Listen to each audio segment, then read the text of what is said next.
तो मेरे भाइयों ये बताओ लोगों को कि ये इस्लाम तुम्हारा भी है। कुरान करीम की एक आयत में पढ़ता हूं, उससे आप अंदाजा लगाइए कि इस्लाम क्या कहता है। कुल या अहलल किताबी तालौ इला कलिमतिन सवाइम बैनना व बैनकुम। आए मोहम्मद सल्लल्लाहु अलैहि वसल्लम, आप कह दीजिए, अनाउंसमेंट कर दीजिए, ऐलान कर दीजिए। किस बात का अनाउंसमेंट, किस बात का ऐलान? कुल या अहलल किताबी तालौ इला कलिमतिन सवाइम बैनना व बैनकुम। आए अहले किताब, ये उलमा बैठे हैं माशाअल्लाह, इल्मी माहौल है, बड़ा मदरसा भी है, बच्चे पढ़ते भी हैं। जानते हैं अहले किताब किसको कहा गया? जिनको किताब दी गई, तौरात, ज़बूर, इंजील, यानी यहूदी और ईसाई वगैरह। अल्लाह ताला उनसे भी कह रहा है, आए नबी कह दो या अहलल किताब, आए यहूदियों, आए ईसाइयों, तालो इला कलिमतिन सवाइम बैनना व बैनकुम, आओ एक ऐसे कलमे की तरफ, आओ एक ऐसे मूल मंत्र की तरफ जो हमारे और तुम्हारे दरमियान समान है, हमारे और तुम्हारे दरमियान बराबर है। यानी वो तुम्हारा भी कलमा है और हमारा भी कलमा है, वो तुम्हारा भी मंत्र है और हमारा भी मंत्र है। इसका मतलब एक ही कलमा है सारे धर्म का, सारे मजहबों का, मजाहिब के मानने वालों का एक ही कलमा है। और इसीलिए नूह अलैहिस्सलाम जब इस दुनिया में आए तो उनका कलमा था ला इलाहा इल्लल्लाह। मूसा इस दुनिया में आए तो उनका कलमा था ला इलाहा इल्लल्लाह। ईसा इस दुनिया में आए तो वो भी पढ़ते थे ला इलाहा इल्लल्लाह। मोहम्मद इस दुनिया में आए तो कलमा था ला इलाहा इल्लल्लाह। कलमे का मूल मंत्र नहीं बदला गया। नबियों के हिसाब से दूसरा जुज, दूसरा हिस्सा, दूसरा पार्ट बदला गया। उस जमाने में जो नबी था उसका नाम लिया गया ला इलाहा इल्लल्लाह, नूह रसूलुल्लाह, ला इलाहा इल्लल्लाह, मूसा रसूलुल्लाह, ला इलाहा इल्लल्लाह, ईसा रसूलुल्लाह। और जब मोहम्मदुर रसूलुल्लाह आए तो कहा गया ला इलाहा इल्लल्लाह मोहम्मदुर रसूलुल्लाह। दूसरा जुज बदला गया लेकिन पहला जुज कभी नहीं बदला गया। यानी कलमे का पहला जुज सबका एक था। तो कुरान ने क्या कहा? आओ एक ऐसे कलमे की तरफ। इसका मतलब कलमा भी सबका एक है। हम क्यों हिंदू धर्म से नफरत करेंगे? हमें क्यों हिंदू धर्म से घृणा और नफरत होगी? आपका भी वही मंत्र है। यह अलग बात है कि अब ला इलाहा इल्लल्लाह की जगह उसको संस्कृत में कह दिया गया एकम ब्रह्मादित्य नास्ते नास्ते किंचन। और बाइबल में इसको कह दिया गया there is no God but God is only one. और इसी को संस्कृत में अथर्ववेद के 20वें कांड के आधार पर अनकही का जुमला कह दिया गया ला इलाहा हरणे पापन इल्लल्लाह परमपिदम। और इसी को इस्लाम के अंदर ला इलाहा इल्लल्लाह कह दिया गया। एकम ब्रह्मादित्य नास्ते, एक ही ब्रह्मा है। ब्रह्मा मीन्स ब्रह्मांड का रचयिता और रचनाकार। थोड़ा पानी मंगा के रखिएगा, अगर नॉर्मल हो तो ज़्यादा अच्छा। हाँ नॉर्मल, हाँ। एकम ब्रह्मा, गर्मी काफ़ी है। एकम ब्रह्मा, एक ही ब्रह्मा है। अच्छा, ब्रह्मा क्या माना? ब्रह्मांड का रचयिता और रचनाकार, यानी दुनिया का बनाने वाला। इंग्लिश में कहेंगे क्रिएटर ऑफ यूनिवर्स, पूरी कायनात का खालिक कौन है? एक। द्वितीय नास्ते, दूसरा कोई नहीं। कितना स्पष्ट शब्दों में कह दिया, दूसरा कोई नहीं। ने, बिल्कुल नहीं। ना ना, हरगिज नहीं। किंचन, जरा सा भी नहीं। इतना जबरदस्त तो इस्लाम हमारे यहां पर भी नहीं कहा गया। सिर्फ ला इलाहा इल्लल्लाह, अल्लाह के अलावा कोई माबूद नहीं। हमारे यहाँ इतना कहा गया।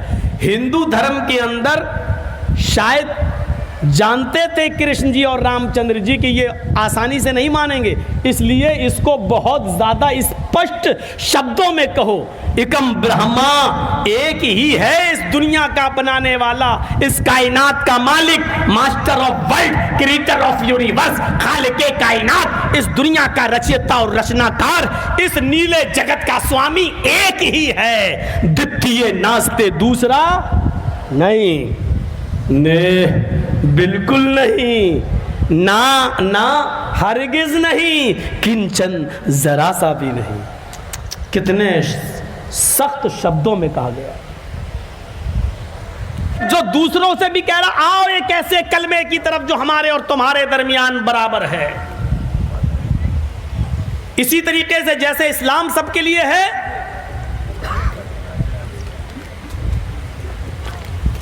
वैसे ही मोहम्मद रसूलुल्लाह भी सबके लिए है, अलग नहीं किया गया। हमें जोड़ा है, तौहीद को मजबूत किया गया है। इस्लाम कबूल करने के बाद इस्लाम हमें सबसे पहला दर्स क्या देता है? मायूसी निकाल कर एक अल्लाह पर मुकम्मल भरोसा करने वाले बन जाओ। सारी दुनिया तुम्हारी मुखालिफत करे, सारी दुनिया तुम्हें मिटाना चाहे मिटाए, लेकिन जब तक अल्लाह तुम्हें मिटाना नहीं चाहेगा तुम्हें कोई ताकत मिटा नहीं सकती। इस्लाम हमें सबसे पहले ये भरोसा और एतमाद हमारे अंदर पैदा करता है। अल्लाह का कोई काम हिकमत से खाली नहीं है। अपनी अकल को मत दौड़ाओ, ऐसा क्यों हो गया, इसमें क्या रीज़न है। जो कह दिया मोहम्मद रसूलुल्लाह और जो कह दिया इस्लाम ने, हमें मान लेना, चाहे हमारी अकल में आए चाहे हमारी अकल में ना आए। एक दहरिया लेटा हुआ था एक पेड़ के नीचे, वो पेड़ था आम का। दहरिया जानते हैं ना, दहरिया जो अल्लाह, नबी, कुरान, इस्लाम किसी को नहीं मानता, नास्तिक जो किसी को नहीं मानता, वो लेटा हुआ था एक आम के पेड़ के नीचे। उसकी नज़र खेत पर पड़ी, वहाँ तरबूज लगा हुआ था। उसने कहा देखो अल्लाह कितना बड़ा बेवकूफ़ है, देख रहे हैं आप। उसने कहा कि अल्लाह कितना बड़ा पागल है, जो छोटा फल था उसको तो ऊपर लगा दिया, और जो इतना बड़ा तरबूज है, इतना बड़ा फल है, उसको ज़मीन पे लगा दिया। अब बताओ, इसकी चोरी तो आसानी से हो सकती है जो बड़ा फल है, और जो छोटे फल को जिसकी चोरी हो जाए कोई फर्क नहीं पड़ता, उसको ऊपर लगा दिया। कितना बड़ा बेवकूफ़ है, अल्लाह से बड़ा तो कोई पागल ही नहीं है। इसीलिए मैं कहता हूँ अल्लाह है ही नहीं, अल्लाह नाम की कोई चीज़ ही नहीं। अगर अल्लाह होता तो तरबूज को ऊपर लगाता और आम को नीचे लगाता। अभी वो ये कह ही रहा था कि इतने में हवा चली, हवा थोड़ी सी तेज़ हुई, आम का पेड़ आम से टकराता है और एक आम टूट कर उसकी नाक पर गिरता है, चोट लगी उसको। वो कहता अल्लाह है। अब यकीन आ गया, वाकई उसने बिल्कुल सही किया है। अगर इस पेड़ पर यह तरबूज लटका होता और वो टूट कर मेरी नाक पे गिरता तो मेरा चेहरा भी बदल जाता, दांत भी टूट जाते, नाक भी पिचक जाती और मेरा थूथड़ा बदल जाता। नहीं, अल्लाह है। उसी दिन उसको समझ में आ गया कि अल्लाह का हर काम हिकमत से भरा पड़ा है, और वो इस्लाम ले आया। उसने कुरान को पढ़ना शुरू कर दिया। एक दिन की जिंदगी और एक आम के गिर जाने से उसने अपनी जिंदगी बदल कर अल्लाह का इकरार कर लिया और कुरान पर चलने वाला बन गया। फिर वो कुरान का दाई बन गया। लेकिन हमारी पूरी जिंदगी आज इस्लाम पे गुजरी है। हम आज ये नहीं समझ पा रहे हैं कि अल्लाह का पावर क्या है, अल्लाह की ताकत क्या है, बेटा कौन देता है, बेटी कौन देता है, रिस्क के दरवाजे कौन खोलता है, हमारे अनाजों में बारिश बरसाकर हमारे खेतों से अनाज कौन पैदा करता है, हमारी बिगड़ी हुई कौन बनाता है, हमारा मुश्किल कुशा कौन है, हमारा फरियाद दर्श कौन है, हमारी फरियादें सुनने वाला कौन है। आज पूरी जिंदगी हमारी 80-80 साल और 90-90 साल की इस्लाम के हालत में गुजर गई, लेकिन अभी तक हम अल्लाह के पावर और अल्लाह की ताकत को नहीं पहचान पा रहे हैं। ये हमारे जमाने का सबसे बड़ा अलमिया है, ये इस दौर का सबसे बड़ा दुख है, ये जमाने का सबसे बड़ा अलमिया है कि आज तक हम अल्लाह को कमजोर ही समझे बैठे हैं, और हमने अल्लाह से ज़्यादा पावर और अल्लाह से ज़्यादा ताकत हमने अल्लाह की मखलूक और अल्लाह के बंदों को दे रखी है। ये हमें समझने की ज़रूरत है। वो एक झटके में समझ गया। सन 1957 की बात है। मैं जो बताने जा रहा हूँ उसको गौर से सुनिएगा। उस ज़माने के अंदर ट्रेनें जो चलती थीं वो इलेक्ट्रॉनिक इंजन से नहीं चलती थी बल्कि कोयले वाले इंजन से चलती थी। और छोटी लाइन थी गोरखपुर से गोंडा, 200 किलोमीटर छोटी लाइन गोरखपुर से जब चलती थी तो नौगढ़, बढ़नी, बलरामपुर, तुलसीपुर होते हुए वो गोंडा आती थी। और उस वक्त उस ट्रेन के ड्राइवर थे मोहम्मद कासिम। 20 साल से वो ट्रेन की ड्राइवरी कर रहे थे। गोरखपुर से उन्होंने ट्रेन स्टार्ट की। बढ़नी को क्रॉस करने के बाद, तुलसीपुर, बलरामपुर को क्रॉस करने के बाद उनकी गाड़ी जब गोंडा की तरफ आगे बढ़ती है और राप्ती नदी के ऊपर से गुजरती हुई पुल को क्रॉस करके जब आगे बढ़ी तो उन्होंने क्या देखा? 50 मीटर की दूरी पर एक लड़की खड़ी है और वो ट्रेन के सामने आकर रुक जाती है, बल्कि लेट जाती है और वो इस ट्रेन से कटना चाह रही है। उसने अपना जिस्म, अपना शरीर ट्रेन की पटरी पर रख दिया है।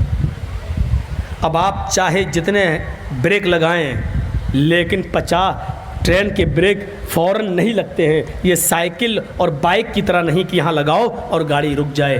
ट्रेन के ब्रेक मेरे भाइयों 1-2 किलोमीटर पहले से लगाना पड़ते हैं और फिर धीरे धीरे जाकर रोका जाता है ट्रेन को। मोहम्मद कासिम ने जब उस लड़की को देखा, ज़्यादा दूर नहीं है और वो लेट गई है। 17-18 साल की वो खूबसूरत लड़की पता नहीं क्यों मरना चाहती है, लेकिन मोहम्मद कासिम ने ब्रेक लगाए, लड़की को बचाने की पूरी कोशिश की और हैवी ब्रेक लगाए। गाड़ी रोकने में वो कामयाब हुए। ब्रेक इतने हैवी थे कि ट्रेन का हर डब्बा हिल गया। पैसेंजर्स जो ट्रेन में बैठे थे उनको झटका लगा, लेकिन एक लड़की को बचाने के लिए उन्होंने ये रिस्क मोल लिया और गाड़ी को रोक लिया। जब झांक कर देखते हैं तो क्या देखते हैं कि उस लड़की में और हमारी गाड़ी के पहिए में सिर्फ एक बित्ते का, एक बालिश का फ़र्क रह गया है, बस इतना फ़र्क। अगर इतनी और पहिया अगर आगे बढ़ जाता तो लड़की पर चढ़ जाता। कासिम साहब ने ठंडी सांस ली, चलो कम से कम उस लड़की को मैंने बचा लिया। जैसी ट्रेन से उतरते हैं, इतने में खेतों में काम करने वाले लोग भी उस लड़की के पास आ जाते हैं। क्या हुआ? ट्रेन की पटरी से उस लड़की को उठाया जाता है, नाक पे उंगली रखी जाती है, धड़कन देखी जाती है। नतीजा ये निकलता है कि जब उस लड़की को टटोला जाता है, उसको झिझोड़ा जाता है, तो पता चलता है कि वो लड़की तो हार्ट अटैक से मर चुकी है। गौर कर रहे हैं आप? ट्रेन का पहिया आने से पहले ही उस लड़की का हार्ट अटैक हो गया, लड़की मर चुकी है। मोहम्मद कासिम का बयान है कि मैंने अपनी ज़िंदगी में 20 साल से मैं ट्रेन चला रहा हूँ, लेकिन 20 साल की ज़िंदगी में मैंने इतने हैवी ब्रेक कभी नहीं लगाए जो आज लगाए। और मैंने आज पूरी कोशिश की इस लड़की को बचाने की। इस लड़की पर ट्रेन का पहिया न चल पाए, मैंने पूरी कोशिश की और मैं कामयाब भी हुआ। लेकिन आज मुझे पुख्ता यकीन हो गया कि मौत और ज़िंदगी का मालिक कोई इंसान नहीं है, वो तो अल्लाह की ज़ात है। मैं बचाना चाहता था लेकिन लड़की को बचा नहीं सका, क्योंकि उसकी मौत का मुकद्दर तो अल्लाह पहले ही लिख चुका था। तो मेरे प्यारे साथियों, इतना याद रखिए कि मौत और ज़िंदगी, अगर आप किसी की बचाना चाह रहे हैं, मौत ज़िंदगी, तो ये आपका काम नहीं है। और आप किसी की ज़िंदगी लेना चाह रहे हैं तो ये आपके हाथ में नहीं है। मोहम्मद कासिम ने बचाने की कोशिश की, ट्रेन रोक भी दी, पहिया चला भी नहीं है, चढ़ा भी नहीं है उसके ऊपर, लेकिन लड़की पहिया चढ़ने से पहले ही मर चुकी है, हार्ट अटैक हो चुका है। यानी तुम बचाना चाहो तो ज़रूरी नहीं कि तुम कामयाब हो जाओ। मा तशाऊना इल्ला अन यशा अल्लाह, जो तुम चाहो ज़रूरी नहीं कि वो पूरा हो जाए, ज़रूरी यह है अल्लाह चाहेगा वही पूरा होगा। मेरे भाइयों, ये तौहीद, ये रिश्ता, इस्लाम हमें सबसे ज़्यादा इस रिश्ते से जोड़ता है। बैठिए, संजीदगी के साथ सुनिए, अभी कुछ और बातें आपके सामने आएंगी, सुनते जाइए। ये इस्लाम है जो सबसे ज्यादा आपको अल्लाह रब्बुल आलमीन से जोड़ता है, भरोसे को मजबूत करता है। आज हमारे खिलाफ जो षड्यंत्र रचे जा रहे हैं, हमें मारने की और प्लानिंग की जा रही है, फिर अल्लाह पर तवक्कुल करिए और भरोसा रखिए। इनके चाहने से कुछ नहीं होता है, इनके चाहने से कुछ नहीं होता है जब तक कि अल्लाह रब्बुल आलमीन न चाहे। इनके चाहने से कुछ नहीं होता है।